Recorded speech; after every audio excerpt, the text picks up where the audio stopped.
So, we've been reviewing all of the church feasts. I won't ask you for all of them today because we don't have time. I want to tell you, the next couple weeks we're talking about something a little bit different.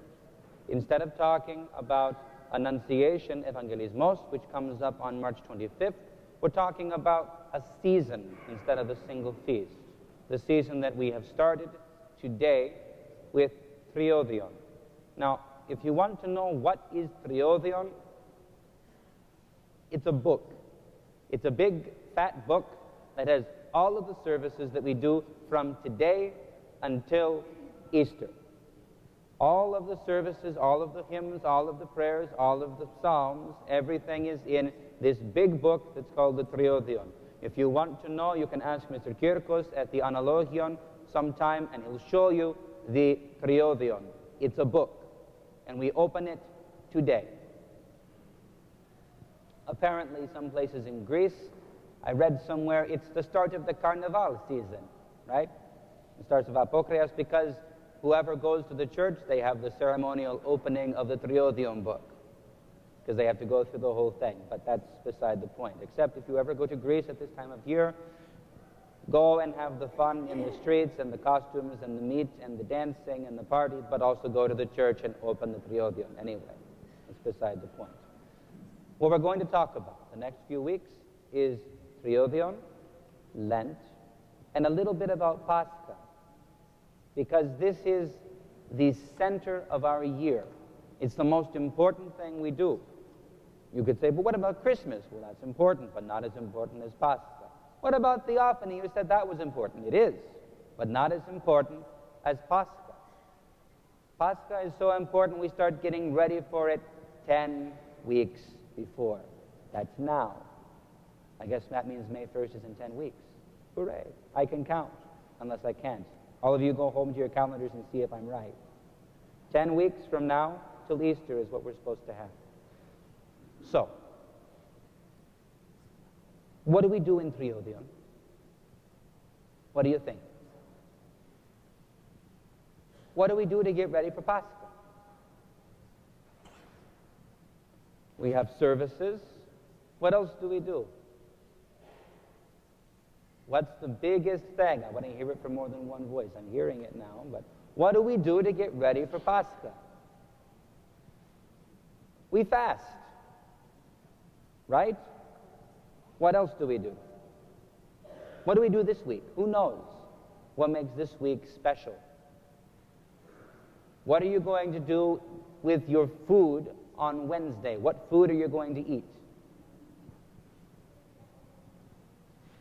This Wednesday? It's a trick question. This Wednesday, what are you going to eat? What do you think? Meat.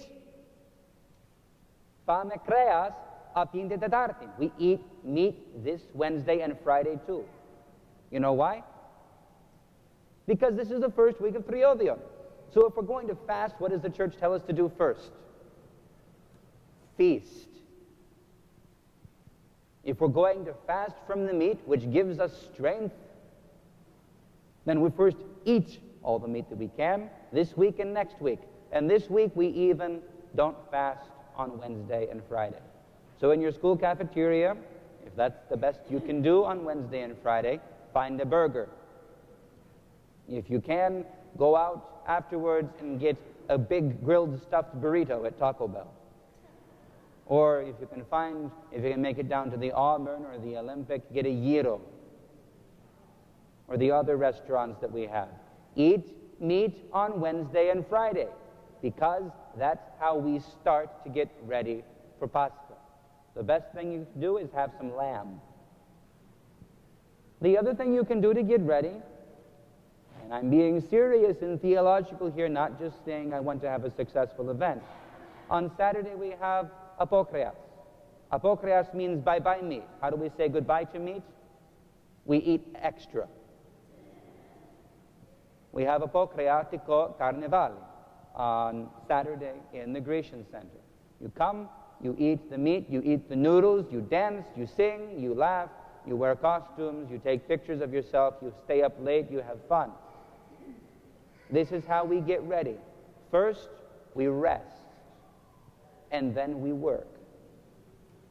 This is the way that our life in Christ is supposed to go. We rest, we work, we rest, we work. The same as every day. You sleep, you get up, and you do your stuff, and then you rest, you sleep again, you get up and you do your work. The same happens for us in the church. This is the week of rest. So eat your meat, come to the dinner dance on Saturday, and then the next week is the last week for meat. We fast normally on Wednesday and Friday. The week after that is cheese week, the week that we eat only dairy products. We can still eat some animal stuff, but not the meat itself, just the dairy and the eggs. And the week after that, we start to fast, strictly. So that's how we do it. First, we take a break, then we take a little bit less of a break, then we start to fast from all the meat, and then we start to fast seriously. The joke is, how many of you are old enough to drive? What do you have to do if you're getting on the freeway? Can you go from a stop sign and all of a sudden you're driving 75 miles an hour? What do you need? You need, what's it called? The thing that you get to speed up and get up to speed? An on-ramp. This is your on-ramp to the fast. We start slow and we speed up. So, remember, I'm talking very practical stuff. Nothing fancy, nothing theological. If we're going to fast, though, first we feast. If we're going to be weak, first we take strength. And then we work. All right? So let's stand up, let's take communion, and then off to Sunday school.